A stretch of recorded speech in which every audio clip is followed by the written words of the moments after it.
Buenos días, buenas tardes, buenas noches, de acuerdo al momento y lugar donde me estén viendo. Continuamos compartiendo la lectura de este bellísimo libro, El budismo esotérico, y hoy estamos con el capítulo segundo, La constitución del hombre. Bien, un examen de la cosmogonía, tal como la comprende la ciencia oculta, debe necesariamente proceder a todo intento de explicación de los medios por los cuales se ha llegado a adquirir el conocimiento de esa misma cosmogonía. Los métodos de investigación esotérica son el resultado de hechos naturales que la ciencia esotérica desconoce por completo.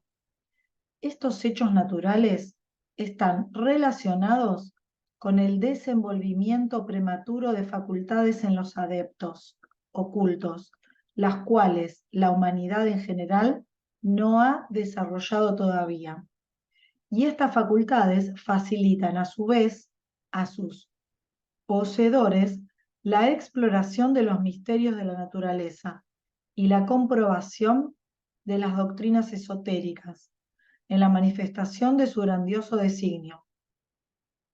El estudiante práctico del ocultismo puede desarrollar primeramente sus facultades y aplicarlas después a la observación de la naturaleza.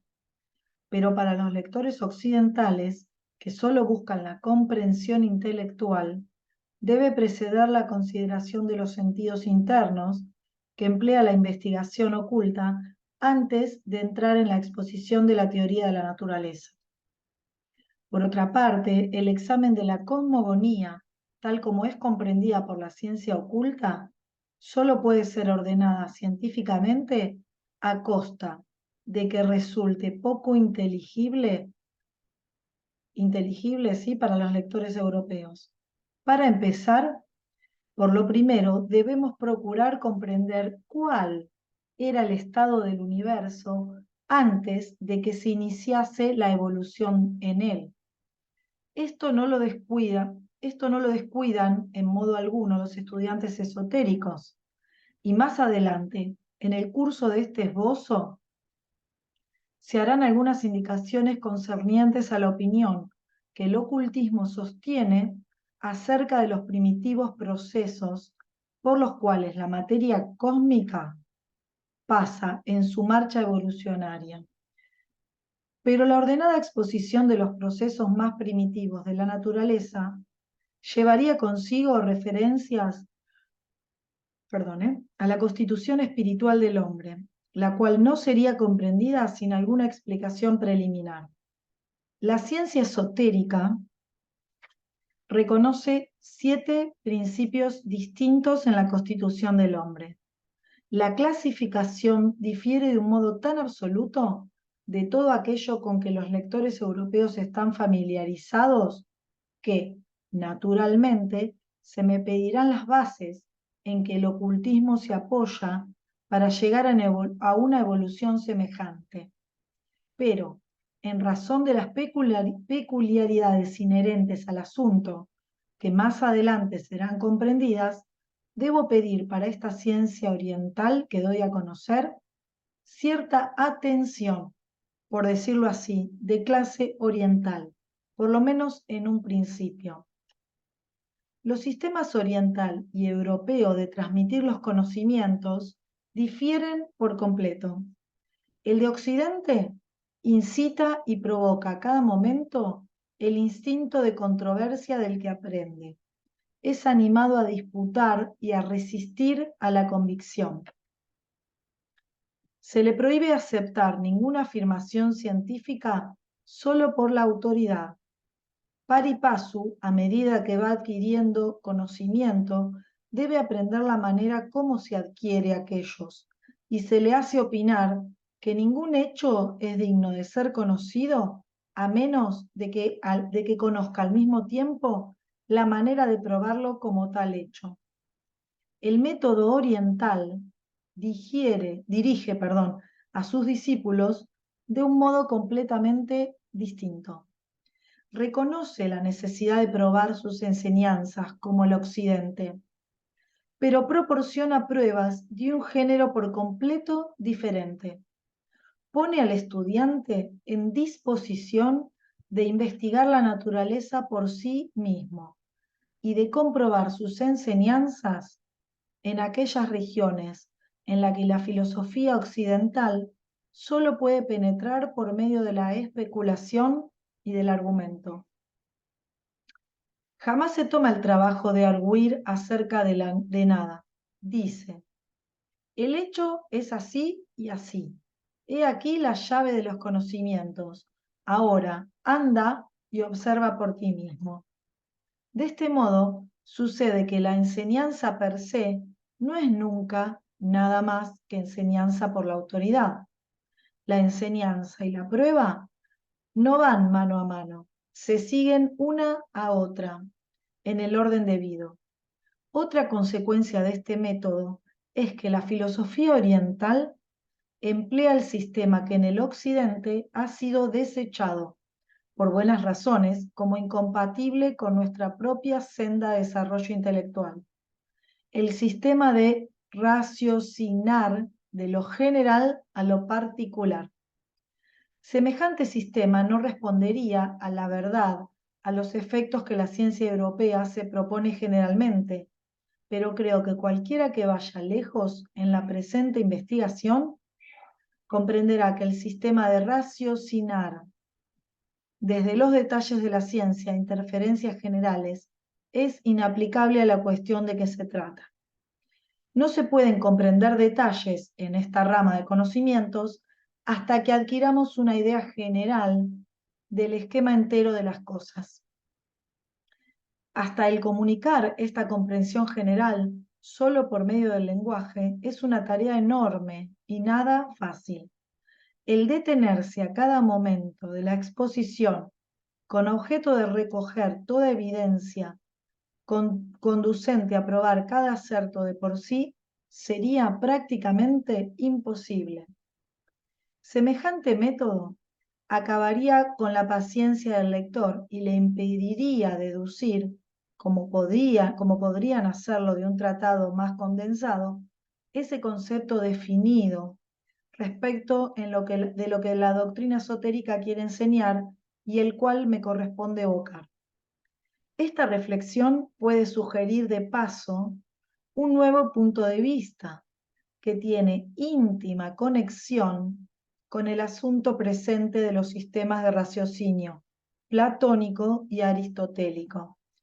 El sistema de Platón, descrito a grandes rasgos como raciocinado de lo universal a lo particular, es condenado por los hábitos modernos en favor del segundo y exactamente inverso sistema. Pero Platón estaba encadenado al intentar defender su sistema. Todas las razones nos inducen a creer que su familiaridad con la ciencia esotérica era la que originaba su método, y que las usuales restricciones que sobre él pesaban como ocultista iniciado, le prohíben el decir todo lo que hubiera podido realmente justificarle.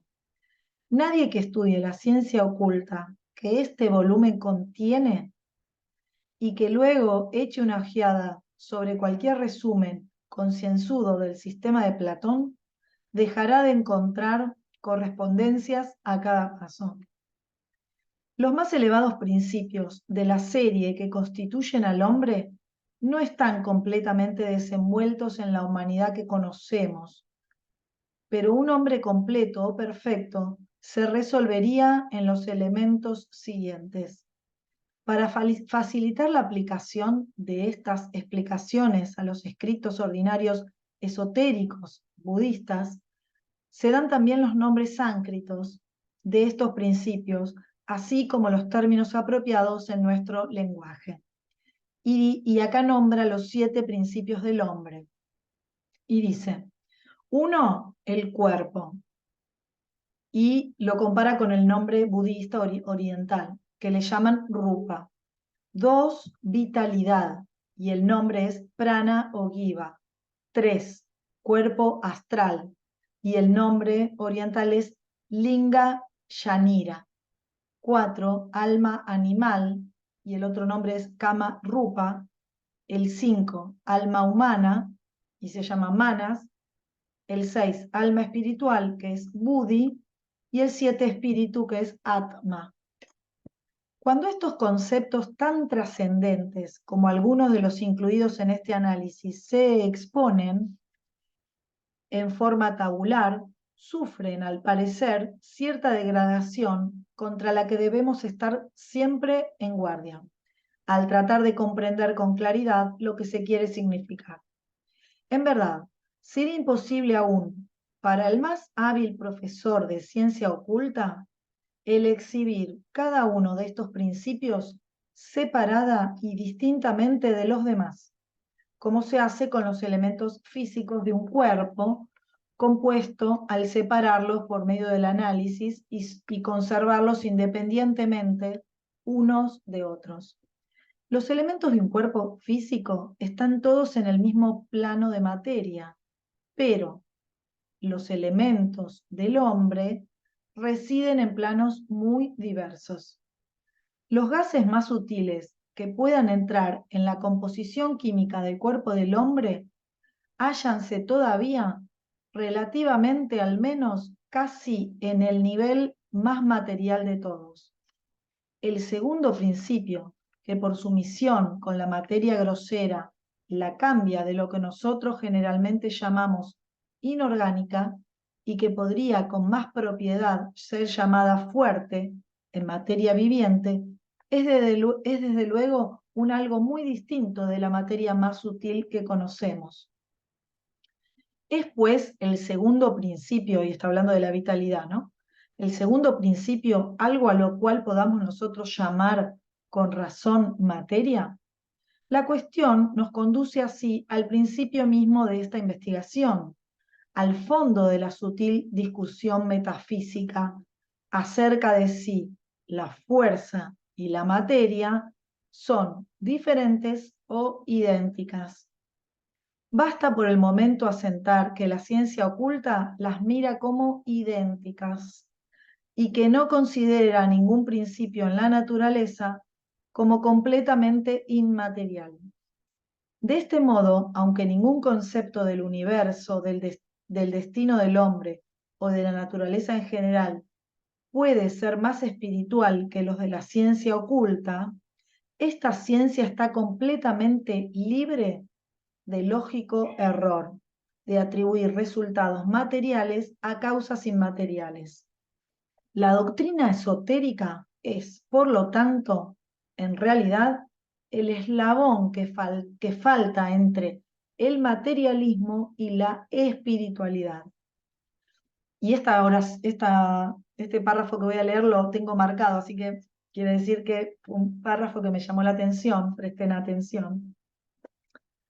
La clave para el misterio que esto implica existe, por supuesto, en el hecho, directamente reconocible por los ocultistas expertos, de que la materia existe bajo otros estados, además de los que pueden reconocerse por los 5 sentidos.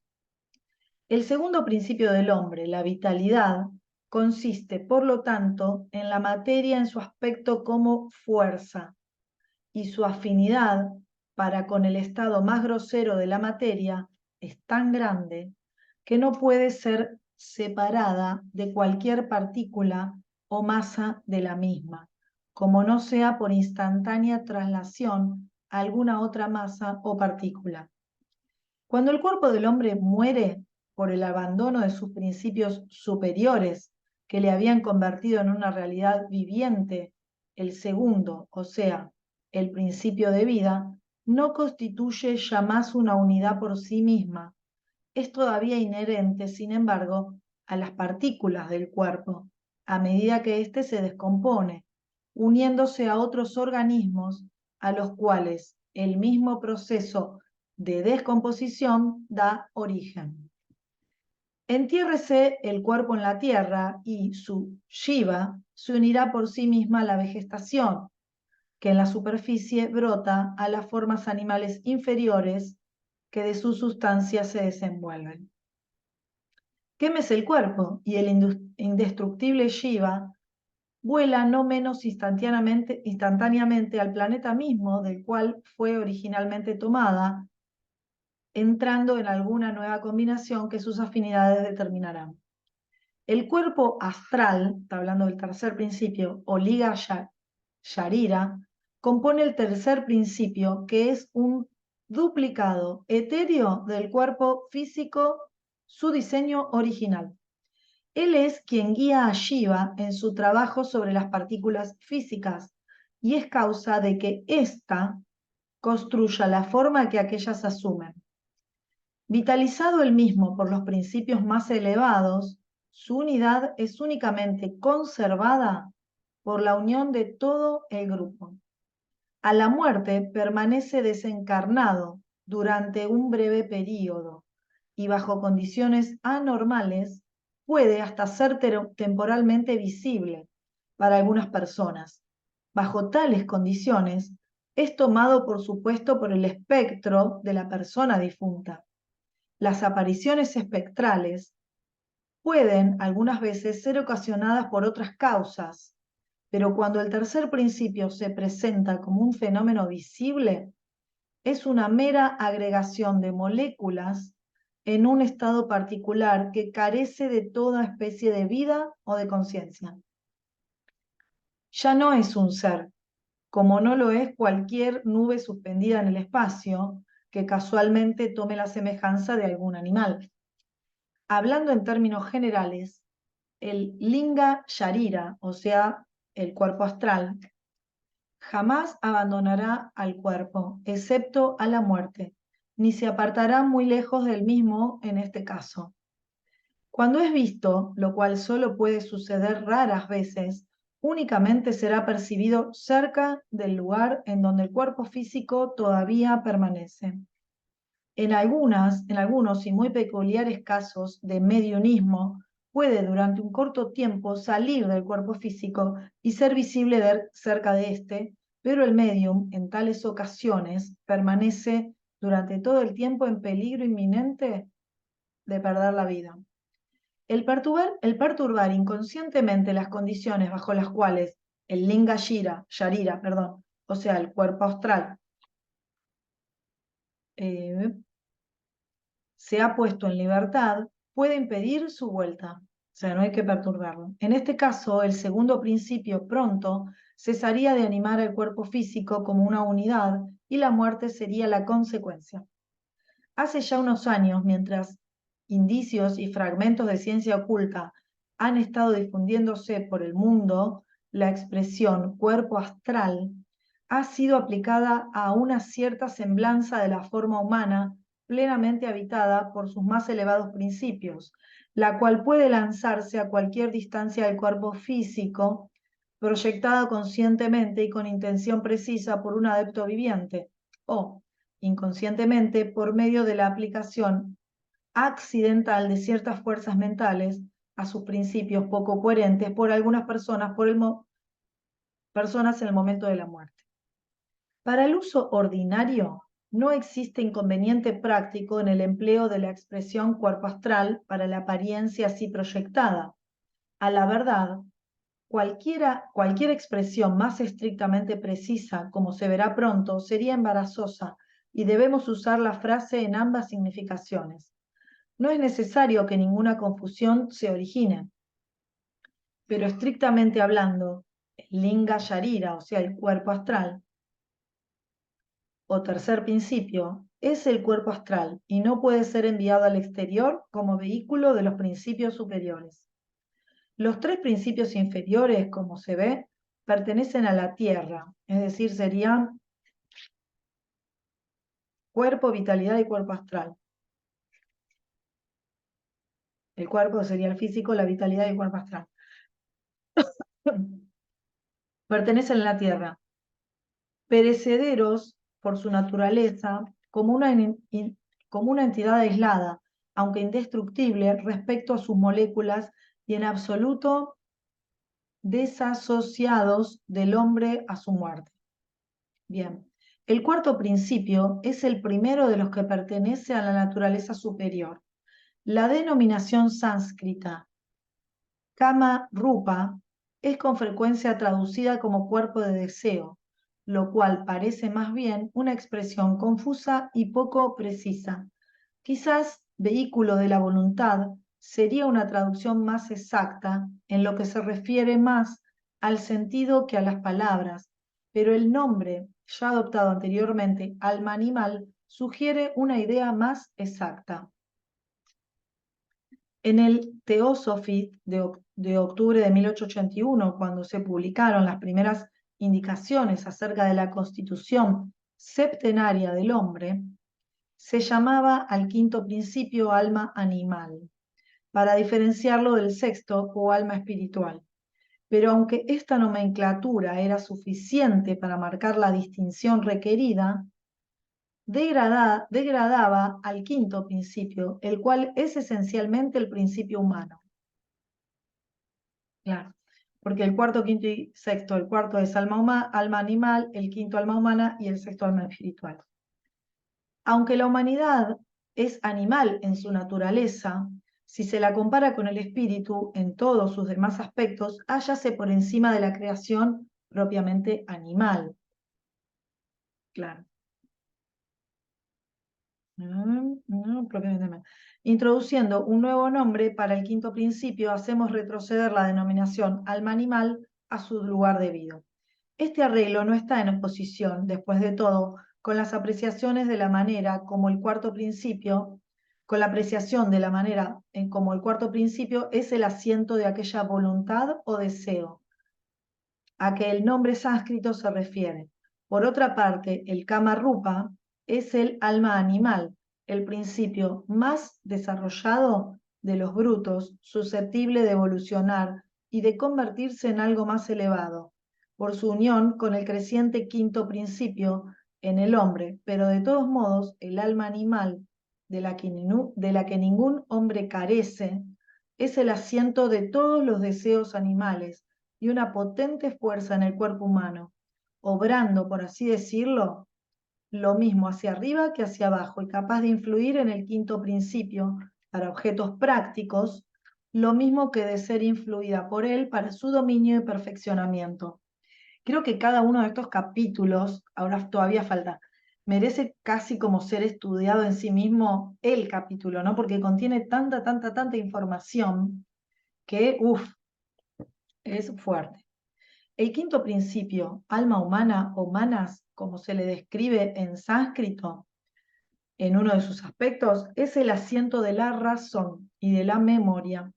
Una parte de este principio, animada por el cuarto, es lo que en realidad se proyecta a lugares distantes por un adepto, cuando hace su aparición en lo que se llama comúnmente su cuerpo astral. En la actualidad, el quinto principio o alma humana no está todavía plenamente desarrollado en la mayor parte de la humanidad. Este hecho acerca del desenvolvimiento imperfecto de los principios superiores es muy importante. No podemos concebir con exactitud el lugar presente del hombre en la naturaleza si cometemos el error de considerarle como un ser ya por completo perfeccionado. Y este error sería fatal para cualquier deducción razonable concerniente al porvenir que le aguarda. Fatal también para cualquier apreciación del verdadero carácter del porvenir, que la doctrina esotérica nos explica que realmente le espera. Toda vez que el quinto principio no está aún completamente desarrollado, de más está decir que el sexto se halla todavía en embrión. Esta idea ha sido indicada de distintas maneras en recientes exposiciones anticipadas de la gran doctrina. Algunas veces se ha dicho que no poseemos, en rigor, ningún sexto principio, sino que meramente tenemos los gérmenes del mismo. También se ha dicho que el sexto principio no está en nosotros, sino que se cierne sobre nosotros. Es algo hacia lo que las más elevadas aspiraciones de nuestra naturaleza deben dirigirse. Pero también se ha dicho, todas las cosas no el hombre solamente. Cada animal, planta y mineral tienen sus 7 principios, y el más elevado principio de todos, el séptimo, vitaliza aquel hilo continuo de vida que pasa a través de toda la evolución, uniendo en sucesión definida a las casi innumerables encarnaciones de aquella vida que constituye una serie completa. Debemos penetrarnos de todos estos distintos conceptos y acoplarlos unos a otros, o extraer su esencia para aprender la doctrina del sexto principio. Siguiendo el orden de ideas que justamente acaba de sugerirnos la aplicación del término alma animal al cuarto principio y alma humana al quinto, puede el sexto ser llamado el alma espiritual del hombre y el séptimo, por lo tanto, el espíritu mismo. Bajo otro aspecto de la idea, puede el sexto principio ser llamado el vehículo del séptimo y el cuarto el vehículo del quinto. Y otra manera de mirar el problema nos enseña a considerar a cada uno de los principios superiores, a contar desde el cuarto hacia arriba, como un vehículo de lo que en la filosofía budista se llama la vida una o espíritu. Según este modo de considerar el asunto, la vida una es aquella que perfecciona habitando los distintos vehículos. En el animal, la vida una está concentrada en el kamapa.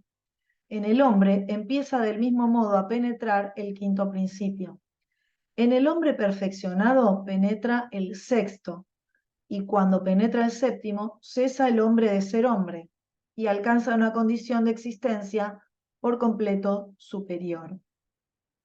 Este último modo de considerar la cuestión es especialmente valioso por precavernos en contra del concepto de que los 4 principios superiores son a manera de un haz de palos atados juntos, pero poseyendo cada uno su individualidad si se desatan.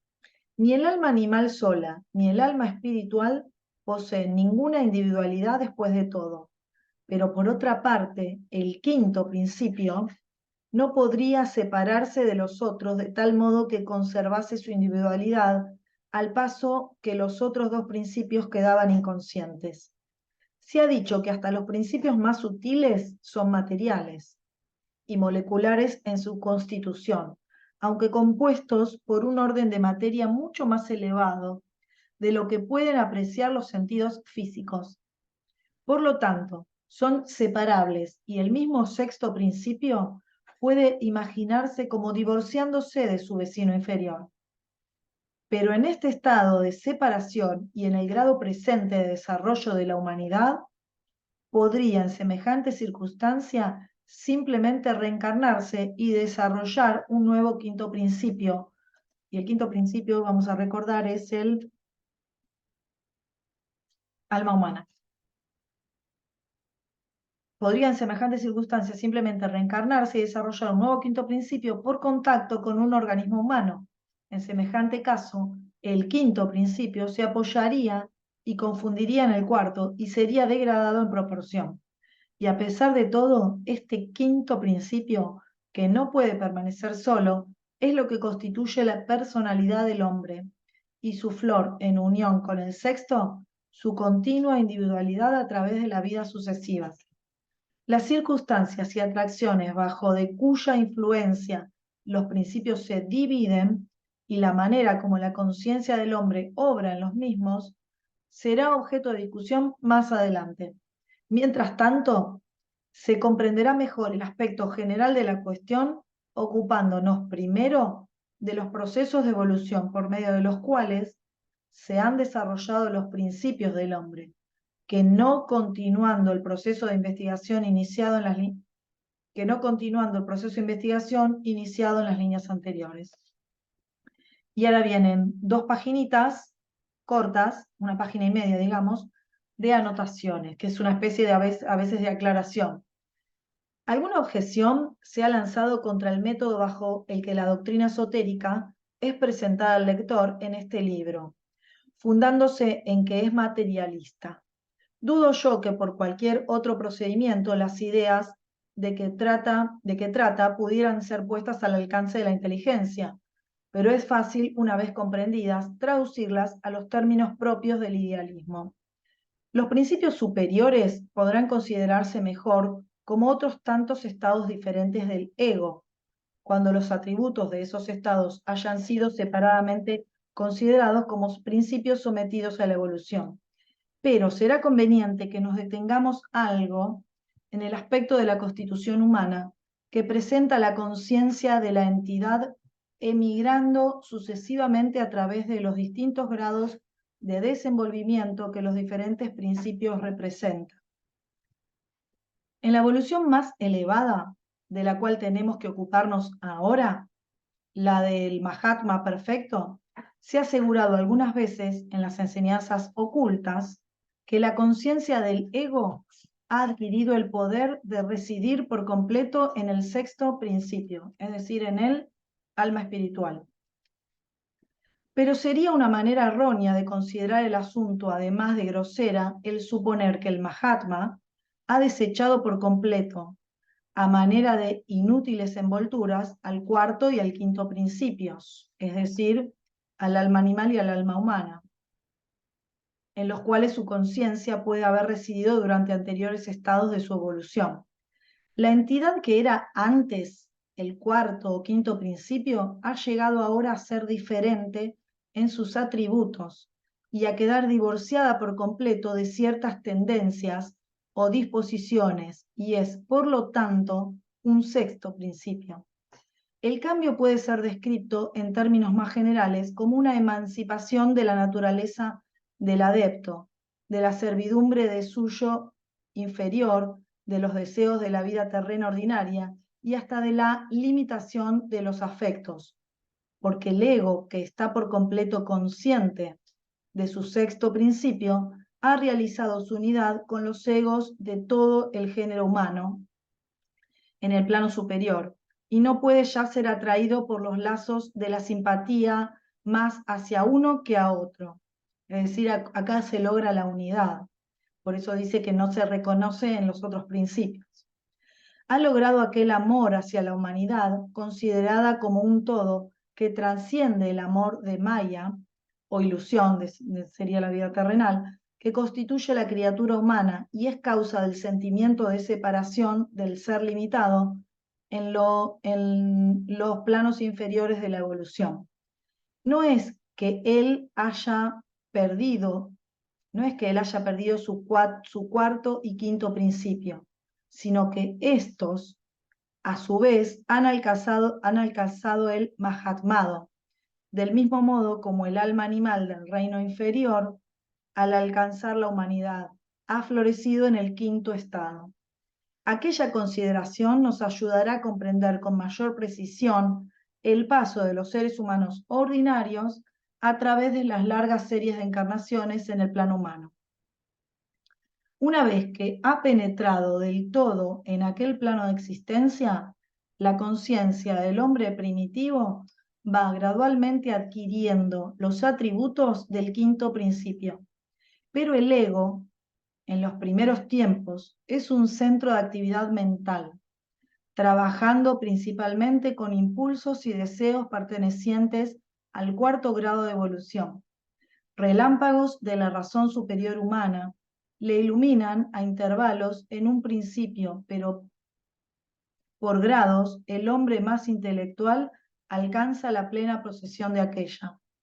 Los impulsos de la razón humana se afirman cada vez con mayor estabilidad. La mente vigorizada se convierte en la fuerza predominante de la vida. La conciencia es transferida al quinto principio, oscilando, sin embargo, durante mucho tiempo entre las tendencias de la naturaleza inferior y las de la superior.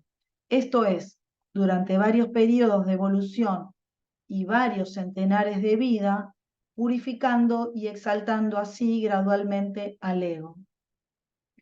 Durante este tiempo, el ego constituye así una unidad, considerado desde el punto de vista, al paso que el sexto principio es sólo una potencialidad de desenvolvimiento postrero. Respecto del séptimo principio, o sea, el espíritu, ¿no? Sí. Este es el verdadero incognoscible, la causa suprema reguladora de todas las cosas. Es el mismo en todos los hombres, el mismo para la humanidad que para el reino animal, el mismo para todos los planos físico, astral, devachánico o nirvánico de existencia. Ningún hombre ha adquirido un séptimo principio en la aceptación superior del asunto. Todos nosotros somos cobijados del mismo incomprensible modo por el séptimo principio del cosmos.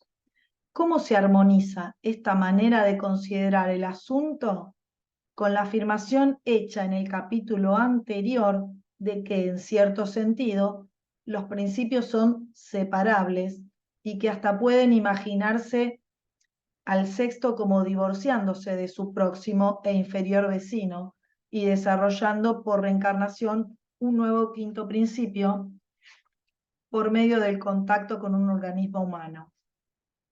No existe incompatibilidad alguna en el espíritu de ambas opiniones.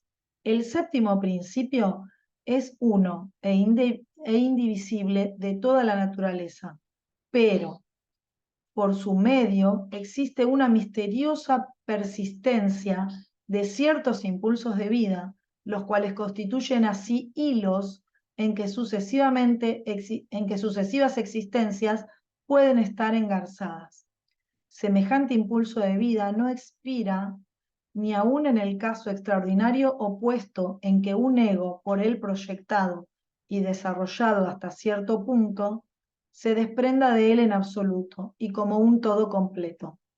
No estoy yo en situación de dogmatizar con exactitud respecto de lo que sucede en caso semejante, pero las subsiguientes encarnaciones del espíritu a lo largo de aquella línea de impulso es claro que serán debidas a la secuencia original, y así, dado el modo materialista de ocuparnos de la idea, puede decirse, aproximándonos a la precisión, tanto como el lenguaje puede permitírnoslo, que en un caso semejante el sexto principio de la entidad caída se separa del quinto original y se reencarna por su propia cuenta.